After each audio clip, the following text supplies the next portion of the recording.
Hey guys, welcome back. Today we're going to be making a fried rib dinner. First things first, let's get our meat cleaned. I have the membrane taken off of my ribs and cut up already. We're just going to go ahead and clean it off with some lime, some vinegar, and some salt. And I'm going to let that sit for about 10 minutes and then I'm going to go ahead and rinse it.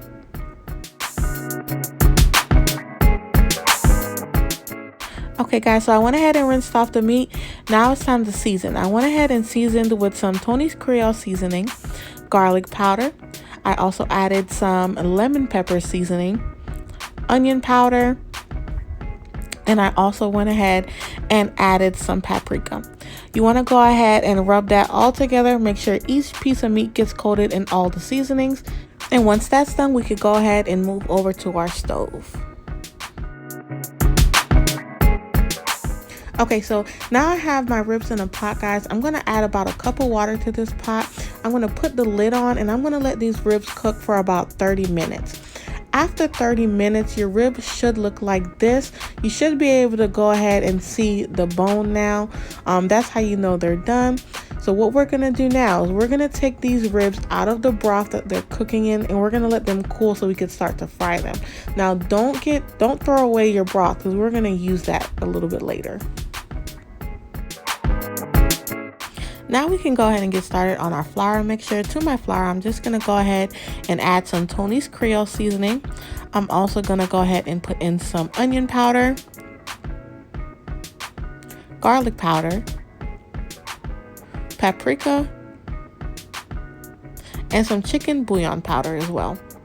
We're going to get that all mixed up and then we can go ahead and start to coat our ribs. So now guys, let's just go ahead and start to coat our ribs. So first we're going to coat them in our flour.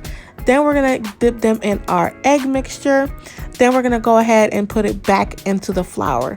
Just go ahead and do this with all the ribs and then we could go ahead and start to fry them. Okay guys, so now what we're going to go ahead and do is we're going to go ahead and start to fry our ribs now. So my deep fryer is set to about 350 degrees and we're just going to fry these ribs for about 10 minutes or until they get golden brown. After 10 minutes guys, this is what your ribs should look like, nice and golden brown. We're going to go ahead and put this to the side so we can get started on the next part of the meal. Alright guys, so let's get started on our green beans. So here I just have some thick cut bacon. I cut it up a little bit and then we're going to go ahead and fry it up until it looks like this. Once it looks like this, we're going to go ahead and remove the bacon from the grease and we're going to add our green beans there. Now I use fresh green beans. I went ahead and cleaned them and cut them up already and we're going to pour them into this bacon grease. Now you remember that rib broth that I told you not to get rid of? We're going to use it here. So I strained it to make sure I got all of the extra rib meat out of it and I poured it directly into this pot of green beans. Now remember guys, you don't really need much seasoning in these green beans because one, we're using that bacon grease and we also have that very flavorful rib broth. So we're going to pour that rib broth in here and we're going to let it cook for about 30 minutes. Then after 30 minutes, we're going to go ahead and come back. We're going to add the bacon that we've removed. We're going to add this into this pot. And then we're going to go ahead and let it cook for another 30 to 45 minutes. Now, at the end, you can go ahead and taste it to see if you like it or if you need to add any other seasoning to it. The only seasoning that I went ahead and added was a little bit of sugar just to give it that, ooh, what's that taste? But that's all for our green beans.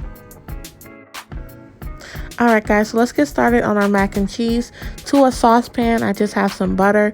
I'm going to add in some milk and then I'm going to go ahead and add in my cheese. So I went ahead and added some triple cheddar cheese, some Velveeta Mexican mix, and I also went ahead and added some Colby and Monterey Jack cheese. And I just mixed that on medium low until all the cheese was well melted. So I already went ahead and cooked my noodles. To the noodles, I'm just adding some mayo. I'm going to also add in some Tony's Creole seasoning. I'm going to mix that all together. Then we're going to go ahead and pour our cheese sauce that we made. And then we're going to mix that all together. Then we're gonna go ahead and top our mac and cheese off with some more shredded cheese, and then we're gonna go ahead and put it in the oven at 375 degrees for about 30 to 40 minutes. Okay, so now we can go ahead and get started on our rice. Here in my pot, I just have some oil. I'm gonna go ahead and add in some ippies, turmeric, and some chicken bouillon powder. We're gonna go ahead and get that stirred all together, and then I'm gonna go ahead and add in a full can of coconut milk. After the can of coconut milk, we're just gonna mix that together, and then I'm gonna add about 2 to 3 cups of water, and then let this mixture come to a boil. Once this mixture comes to a boil, we're then gonna go ahead and add in our rice. Now, what we're gonna do is we're gonna cover this pot, and we're gonna let this rice boil on medium high for about 20 to 30 minutes, or until most of the water is soaked up. Once you see that most of the water is soaked up, you want to go ahead and put the fire on low and then let it steam itself until it's cooked. So that should usually take about 20 minutes or so. Now for our cornbread, guys, I'm just going to go ahead and add in 2 boxes of Jiffy Mix. I'm going to crack in 2 eggs. I'm going to add in a full cup of milk. And I'm also going to add in half a cup of sour cream.